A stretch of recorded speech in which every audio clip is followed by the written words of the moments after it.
Oi pessoas, tudo beleza? Espero que vocês estejam bem e a gente vai dar continuidade então ao nosso conteúdo de calorimetria. A gente está falando lá das formas de propagação de calor, já falou da condução, né? E hoje a gente vai falar um pouquinho sobre a convecção. Eu vou pedir para você pegar teu livro didático lá na página 44 para poder acompanhar. Quando a gente fala de convecção, a gente tem que falar de uma situação que é muito importante, que as partículas que compõem líquidos e gases têm uma liberdade maior para se mover do que as que compõem os sólidos. Isso a gente consegue observar nessa imagem que tem no livro didático de vocês. Por exemplo, aqui, esse objeto que é sólido, ele não consegue assumir ali o formato do recipiente que ele está inserido. Agora, essa substância que é líquida e essa substância que é gasosa conseguem assumir esse formato do recipiente. Tá? Então, os líquidos e os gases têm uma maior facilidade de assumir aí o formato do recipiente e é por isso que eles são chamados de fluidos. Tá? E isso é importante por quê, gente? Porque olha só, essa maior liberdade nas partículas de líquidos e gases possibilita que eles troquem calor por um processo denominado convecção, que é o que a gente vai estudar agora, tá? Então, nessa imagem aqui que tem no livro de vocês, tem uma fonte de calor aqui. Então, imagine que tem um recipiente com um líquido e essa fonte de calor vai fazer o quê? Vai aumentar a temperatura do líquido que está mais aqui próximo da fonte de calor, né? E aumentando essa temperatura, gente, essa parte aqui do líquido ela vai ficando menos densa. Lembra lá do conceito de densidade? Uma substância que é menos densa tende a ficar mais alta e a mais densa mais no fundo. Então é assim que acontece. Então, está com uma temperatura mais alta, fica menos densa, vai subir. E o líquido que estava aqui em cima, que está com uma temperatura mais baixa, vai descer, vai ficando mais denso. E aí acontece a corrente de convecção. Tá?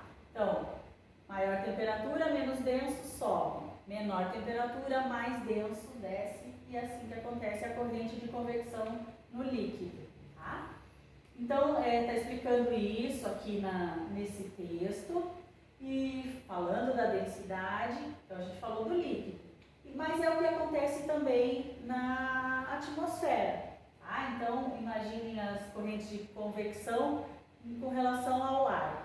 Então, o ar que está uma temperatura mais alta, ele vai ficando menos denso, vai subir. E o ar que está com a temperatura mais baixa, mais denso, vai descer. Então, com isso acontece lá as correntes ascendentes. Tá? E essas correntes ascendentes fazem com que, por exemplo, alguns pássaros consigam ficar nessa corrente sem ter que bater asa. Tá? Ou, por exemplo, os voos de asa delta. Normalmente eles procuram esses locais que têm correntes ascendentes para poder lá manter o voo. Então, outro fenômeno que é bem importante, que acontece lá no litoral e é explicado pela convecção, é a brisa marítima e a brisa terrestre. A gente que vai para o litoral consegue perceber isso claramente. Por exemplo, lá durante o dia, a areia ela fica com uma temperatura mais alta do que a água, muito mais rápido. Né? Então, normalmente a gente chega na praia, a areia está com uma temperatura alta, a gente fala a areia está quente, né? Mas entra na água, a água está fria. Por quê? Porque a areia ela consegue aquecer mais rapidamente, tá? E aí acontece o contrário à noite.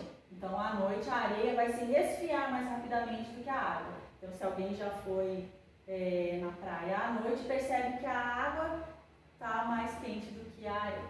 Né? Então, são essas duas situações aqui bem importantes. Tá?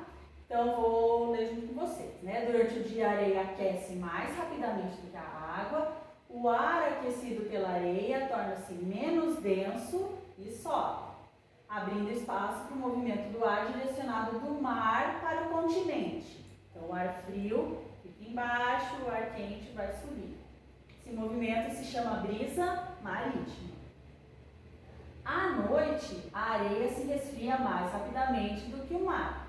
Então, o ar quente sobre o mar é menos denso e vai subir, abrindo espaço para o movimento do ar direcionado do continente para o mar, que é essa situação aqui.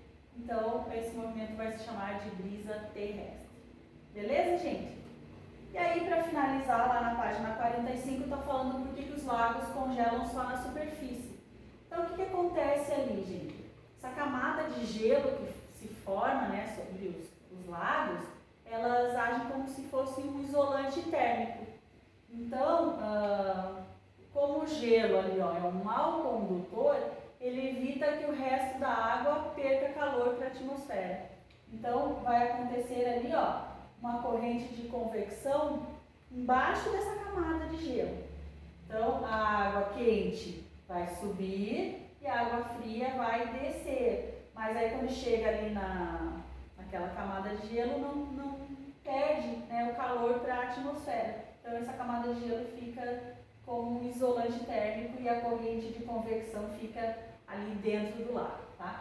Muitas vezes essa parte aqui que está mais próxima ao fundo do lago, ela fica com uma temperatura bem mais alta do que ali na superfície, tá? Muitas vezes não, sempre acontece isso, tá?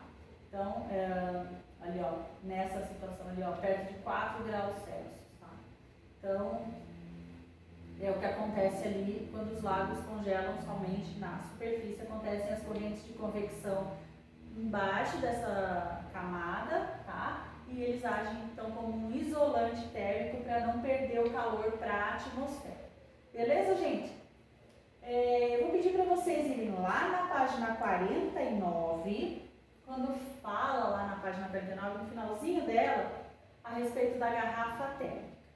Gente, na garrafa térmica acontecem as situações ali, ó, de dificuldade de transferência de calor, tá?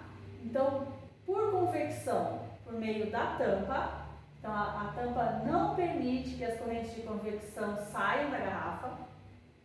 Por condução com as paredes internas duplas, então tem as paredes duplas ali dentro da garrafa térmica, que tem vácuo entre elas, né? Portanto não há como as partículas agitarem as suas vizinhas, conduzindo calor. E por irradiação, então pelas paredes espelhadas, não sei se vocês já viram lá na garrafa térmica, as paredes espelhadas elas refletem as ondas e dificultam sua entrada ou saída do interior da garrafa. Então, assim, ela, claro que não é um isolante perfeito, né? Mas o que acontece lá? Ela tem essa função aí de dificultar a transferência do calor e, portanto, manter a substância que está dentro dela ali sem perder o calor, né? E aí, por que eu estou falando isso, gente? Porque eu preciso passar uma tarefinha básica para vocês, que é uma pesquisa. Beleza, gente?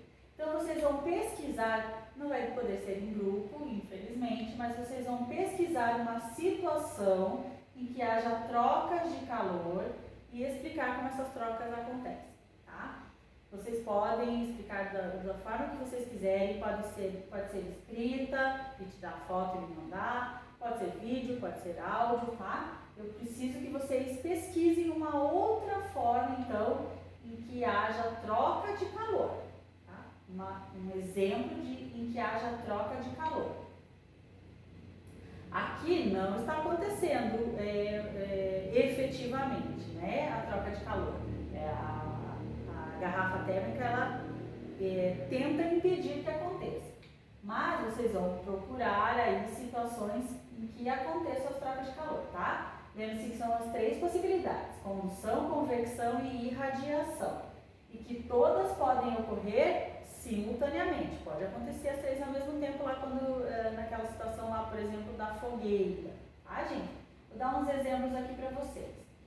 Então, pode ser um aquecedor ou ar-condicionado, ou assadeira no forno, ou churrasco, ou estufa de plantas, tá? Fica a critério de vocês. E também tem lá a página 24, o exercício 13 do livro de atividades. Beleza, gente? Então, beijos e até a próxima!